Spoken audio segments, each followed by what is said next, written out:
बिस्मिल्लाहिर्रहमानिर्रहीम अस्सलाम वालेकुम नाज़रीन, जो कि खबर में खुश आमदीद। पंजाब में वज़ीर आला उस्मान बुज़दार के खिलाफ तहरीक अदम जमा करवा दी गई है और उसके बाद अब क्या अगला मरहला क्या होगा वो मैं चीज़ें आपके सामने कुछ रखूंगा।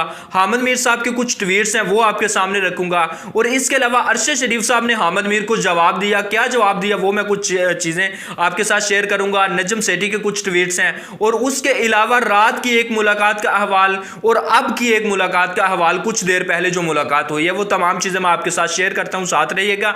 अपोजिशन की तरफ से उस्मान बुज़दार के खिलाफ जो तहरीक अदम जमा करवाई गई है उसके हवाले से डिबेट होगी और 14 दिन के अंदर यह इजलास बुलाया जाएगा और इस इजलास के अंदर तय पाया जाएगा कि इनको हटाना है या अभी रखना है। रात को मुस्लिम लीग नून और काफ लीग की मुलाकात हुई थी और काफ लीग ने वक्त मांगा था 2 दिन का कि मुशावरत के लिए हमें 2 दिन चाहिए। काफ लीग चाहती है कि हम गंदे भी ना हों और हमें ओहदा भी मिल जाए और ये तो किसी सूरत होगा नहीं, या गंदा होना पड़ेगा अगर ओहदा लेना है। अगर ओहदा नहीं चाहिए तो फिर इमरान खान के साथ रहना पड़ेगा। ये तो चीजें तय हैं और कुछ चीजें मैं आपके साथ शेयर कर देता हूं क्योंकि काफ लीग के हवाले से इमरान खान तो राजी नहीं थे कि हम उनको वजारत आला का ओहदा देंगे, लेकिन नवाज शरीफ भी राजी नहीं थे। नवाज शरीफ चाहते थे कि 2 माह के लिए उनको वजारत आला का एंजॉय करवाया जाएगा और लुत्फ अंदोज उससे हो सकते हैं, लेकिन 2 माह के लिए काफ लीग राजी नहीं थी कि हम 2 माह के लिए आए, मुंह पर कालिक माल के वापस चले जाएं और हमें कुछ फायदा भी ना हो। ये काफ लीग नहीं चाहती थी। अब इसके अंदर आए जरदारी साहब ने मुलाकात करवाई और उसके अंदर उन्होंने कहा कि ना नून लीग की ना काफ लीग की 6 माह के लिए वजारत आला का ओहदा दिया जाए काफ लीग को, उसके बाद अपना बंदा नून लीग लगा सकती है। यह तय पाया। नवाज शरीफ इस पर राजी हो गए। नवाज शरीफ साहब ने कहा चलो ठीक है मैं मान जाता हूं। नवाज शरीफ साहब मान गए और रात को इनकी मुलाकात तय हो गई। 2 दिन की मुशावरत के लिए वक्त मांग लिया काफ लीग ने नून लीग से। अब आज कौमी असम्बली के अजलास से पहले काफ लीग ने बाप पार्टी से और MKM से मुलाकात करनी है और उसके अंदर जो चीजें तय पाएंगी वो मैं आपके सामने कुछ बाद में रखता हूं। अब अपोजिशन के अंदर आपस के अंदर फड्डा है, कुछ तैयारी नहीं थी और चूं चूं का जो मुरब्बा था वो सारा पक कर सामने आ चुका है और वो सारी चीजें जो अपोजिशन के अंदर सामने थी, इख्तलाफात थे, वो सामने आना शुरू हो चुके हैं क्योंकि तमाम लोग ओहदों के लिए ये लड़ाई लड़ रहे थे। अब देखें मौलाना साहब जो है वो भी 5 ओहदे चाहते हैं, वो चाहते हैं कि हमें 5 ओहदे मिले, इससे राजी वो नहीं, इससे कम पर राजी नहीं। उन्होंने बहुत मेहनत की है अपोजिशन को इकट्ठा करने के लिए। मौलाना फजलुर रहमान साहब तो कभी भी नहीं चाहेंगे कि उनको कुछ ना मिले, वो तो चाहेंगे, आगे रमजान आ रहा है, मौलाना फजलुर रहमान साहब कहेंगे कि भाई ज़ुकात के तौर पे हुकूमत का कुछ हिस्सा हमें भी दिया जाए और वो तो लेंगे। अगर उनको नहीं दिया जाता वो दबाव डालेंगे, परेशानी बढ़ा देंगे और इनके खिलाफ हो जाएंगे। वो जब उनको कुछ नहीं मिलता वो तो पागल हो जाते हैं और वो इस तरह के काम करेंगे कि इनको बड़ी परेशानी का सामना करना पड़ेगा अगले 1.5 साल के लिए। अब आ जाए ट्वीट्स पर जो नजम सेठी की तरफ से किया गया। हामिद मीर साहब ने रीट्वीट किया और जवाब दिया अरशद शरीफ साहब ने। वो तमाम चीजें मैं आपके सामने रखता हूं, क्या मामला हुआ, किस तरह हुआ और क्या इनको खतरा क्या है। अब नजम सेठी साहब का ट्वीट में आपके सामने रख देता हूं, सेम टू सेम ये आप देखें। I have a copy of the secret letter that Imran Khan waved at his Delhi today, actually it is in the public domain, Imran Khan is a ड्रामेबाज who plays mind games. Najam Sethi साहब कह रहे हैं कि ये एक ड्रामेबाजी थी, ये ड्रामेबाज बंदा है इमरान खान और ये एक गेम खेल रहा है अपने माइंड को इस्तेमाल करते हुए। ये इसके माइंड की गेम है जो लेटर दिखाया जा रहा है और उनका कहना है कि ये जो सीक्रेट लेटर है ये मेरे पास भी मौजूद है। नजम सेठी साहब असल में ये दावा कर रहे हैं। अच्छा इनका जो मकसद है वो क्या है और ये मुखालिफ क्यों है इनके, अच्छा सुने जरा। नजम सेठी साहब का जो दर्द है वो मैं आपके सामने रख देता हूं। नजम सेठी साहब खुद भी अच्छे इंसान है और पढ़े लिखे इंसान है।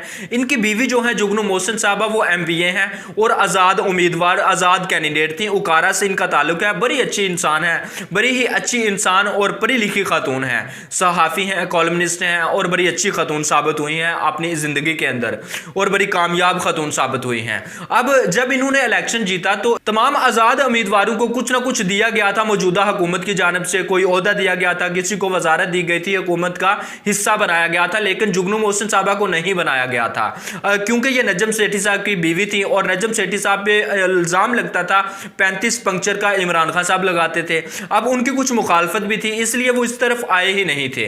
अब नजम सेठी साहब वो गुस्सा तो निकालेंगे और आने वाले चंद दिनों के अंदर 2 से 3 दिन के अंदर जुगनू मोहसिन साहबा नून लीग के साथ शमूलियत का ऐलान करने वाली हैं। अब नजम सेठी साहब की इस ट्वीट को रीट्वीट किया हामिद मीर साहब ने और उन्होंने लिखा I also have the copy, कि इस लेटर की एक कॉपी मेरे पास भी है। हामिद मीर साहब इमरान खान के बड़े खिलाफ हैं, ये तो सब जानते हैं लोग, और मौजूदा हुकूमत के खिलाफ वो बहुत ज्यादा ट्वीट्स भी करते हैं और बयानात भी देते रहते हैं। हामिद मीर साहब, उनका तज्जिया बहुत अच्छा होता है, बड़े अच्छे सहाफ़ी हैं, लेकिन वो मुखालिफ हैं इमरान खान के कुछ बातों की वजह से, क्योंकि मीडिया पर कुछ पाबंदियां लगाई गई थी इस वजह से, कुछ उनको जलील किया गया इस वजह से, और बहुत सी वजूहात हैं। अच्छा, अगली ट्वीट सुने हामिद मीर साहब की, वो बड़ी इंटरेस्टिंग है। 2 साल पहले जब एंकर्स के साथ एक मुलाकात में इमरान खान ने इसराइल को तस्लीम करने से इनकार किया तो मैंने अंदर की खबर ब्रेक की थी। जिस एंकर ने इन्हें इसराइल को तस्लीम करने का मशवरा दिया वो बाद में इनका मंजूर नजर बन गया। हम नापसंदीदा अनासर की फहरिस्त में शामिल हो गए क्योंकि हमने सच बोला। ये हामिद मीर साहब कह रहे हैं, और इन्होंने वाकई तब एक खबर दी थी और अंदर की खबर इन्होंने दी थी। हामिद मीर साहब का कहना है कि तब किसी एंकर ने मशवरा दिया था इमरान खान को कि आप इसराइल को तस्लीम कर लें, और इस तरह की खबरें तब चली भी थी। और एक एंकर ने इंटरनेशनल मीडिया पर बैठकर जज्बात के अंदर एक इस तरह की बात की थी, वो मुबशर लुकमान साहब थे। मुबशर लुकमान साहब बड़ी अच्छी सहाफत करते हैं, लेकिन उन्होंने जज्बात में एक बात की थी कि आपको तस्लीम कर लेना चाहिए, और वो आजकल इमरान खान के बड़े खिलाफ हैं, वो आप देख सकते हैं। और इसके अलावा जो इमरान खान के साथ मुलाकात हुई थी उस वक्त कुछ सहाफियों की, उनका मैं नाम बता देता हूं आपको, और आपको पता चल जाएगा, आप पहुंच जाएंगे कि कौन कौन से सहाफी वहां शामिल थे और किस एंकर ने मशवरा दिया होगा। उसके अंदर मलिहा हाशमी साहबा थी, उसके अंदर काशा बासी साहब थे, अरशद शरीफ साहब थे, एंकर इमरान खान थे, और नदीम मलिक साहब सॉरी नहीं थे, उसके अंदर मोहम्मद मालिक साहब थे। ये एंकर थे जिनकी मुलाकात हुई थी इमरान खान के साथ। हामिद मीर साहब ट्वीट करते हैं, उनको मुश्किलात का सामना करना पड़ता है। आज उन्होंने ये जो ट्वीट की इसका जवाब दिया अरशद शरीफ साहब ने, और उन्होंने सवाल कर दिया। उन्होंने सवाल किया, हामिद साहब क्या आप इस एंकर का नाम बताना पसंद करेंगे? क्या वो कॉलम लिखता है? प्लीज कौम को बताएं, कौम जानना चाहती है। शुक्रिया। अरशद शरीफ साहब ने ये सवाल उठा दिया। पीटीआई वाले कहते हैं कि इमरान खान को इक्तदार से हटाने वाले अब रास्ते से हटाना चाहते हैं, और इस तरह का तासुर इमरान खान साहब भी देते हैं। इमरान खान साहब कहते हैं जुल्फकार अली भुट्टो ने आंखें दिखाई थी अमेरिका को, मैंने भी आंखें दिखाई हैं, उनको भी हटा दिया गया और मुझे भी हटाने की कोशिश की जा रही है और मुझे धमकियां भी मिल रही हैं। इस तरह के तासुरात इमरान खान देते रहते हैं। लेकिन कोई भी लीडर हो, बेशक वो अपोजिशन की तरफ से हो, बेशक वो हुकूमत की तरफ से हो, अगर इस तरह का कोई अमल होता है तो वो अफसोसनाक है। इमरान खान जैसा भी है, कोई अपोजिशन का लीडर जैसा भी है, वो हमारे मुल्क का सरमाया है। तमाम सियासतदान जितने भी हैं वो हमारे मुल्क का सरमाया है, और अगर इस तरह के कामों के लिए अपोजिशन के लोग मिलकर इस तरह के काम करेंगे तो फिर मुल्क को नुकसान होगा, और दुश्मन को कभी भी मौका नहीं देना चाहिए। अब देखते हैं कि इमरान खान साहब का ये जो स्टांस है जिस पे इमरान खान साहब खड़े हैं कि मैं अमेरिका के मुखालिफ नहीं लेकिन अमेरिका के दोस्ती के हक में हूं, लेकिन मैं गुलाम नहीं बनूंगा। अब देखते हैं कि इमरान खान साहब कब तक ये काम करते हैं और कब तक अपने इस स्टांस पे खड़े रहते हैं। अब तक के लिए इतना ही, मुझे इजाजत दीजिए। चैनल को सब्सक्राइब कर दें, घंटी का बटन प्रेस कर दें। अपना बहुत सारा ख्याल रखिएगा। अल्लाह हाफ़िज़ नासर।